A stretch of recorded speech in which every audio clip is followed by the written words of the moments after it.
Bismillahirrahmanirrahim. Assalamualaikum warahmatullahi wabarakatuh.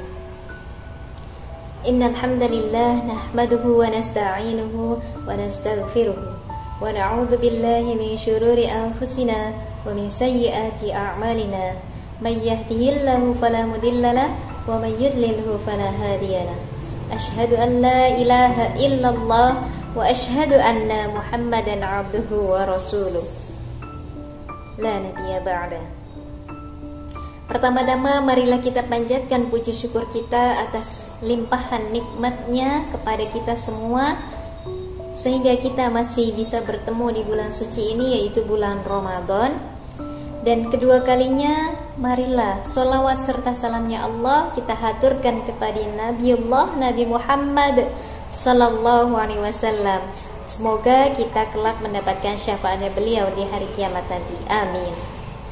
Baik, pada kesempatan kali ini kita akan belajar bersama mengetahui etika yang perlu diterapkan ketika kita berpuasa. Apa saja? Dalam kitab Maqasidus Shaum karya Imam Izzuddin As-Sulami menjelaskan bahwasanya ada 6 etika yang perlu kita jaga atau terapkan ya. Yang pertama adalah menjaga lisan dan seluruh anggota tubuh kita dari ketidaktaatan kepada Allah Subhanahu wa taala. Contohnya seperti kita menjaga lisan dari perkataan atau pembicaraan yang dusta atau berbohong dan lain sebagainya. Karena puasa tidak hanya untuk menahan lapar dan haus seperti itu, akan tetapi semuanya kita berpuasa ya, agar terhindar dari hal-hal yang tidak menimbulkan ketaatan kita kepada Allah. Kemudian yang kedua yaitu mengatakan saya berpuasa ketika mendapatkan undangan atau ditawari makanan. Nah, hal ini memang ringan, akan tetapi ini perlu penyampaian dengan kalimat yang baik pula, agar yang mengundang kita ini tidak merasa tersakiti hatinya seperti itu atau perasaannya. Jadi sebaiknya kita gunakan kalimat yang baik pula seperti itu. Dan Rasul pun menyarankan agar tetap menjaga perasaan yang mengundang kita seperti itu.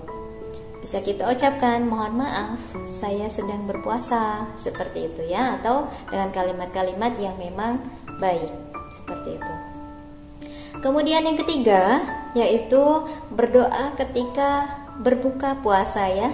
Karena doa ini merupakan cara kita untuk menyegarkan kembali kesadaran kita ya, dan juga salah satu cara untuk meminta atau memohon kepada Allah agar puasa dan ibadah kita bisa diterima oleh Allah Subhanahu wa taala dan bernilai pahala seperti itu.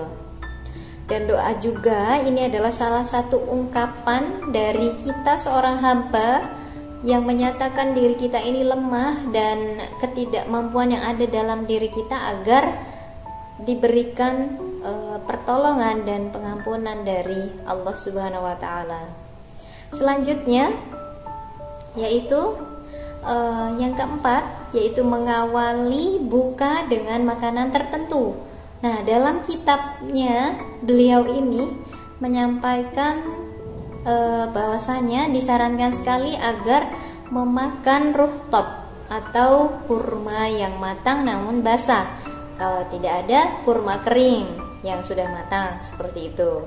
Namun jika tidak ada lagi yaitu air ya. Dan dijelaskan juga dalam sebuah hadis diriwayatkan, Bismillahirrahmanirrahim, idza kana ahadukum sha'iman falyuftir 'ala tamr fa illam yajid fa 'alayya al-ma'i fa innal ma'a tahurun. Jika di salah satu di antara kalian sedang berpuasa, maka berbukalah dengan tamar. Namun jika tidak menemuinya, bisa menggunakan air karena air itu mensucikan ya. Hadis riwayat Imam Abu Daud, Imam Nasai, dan Ibnu Majah.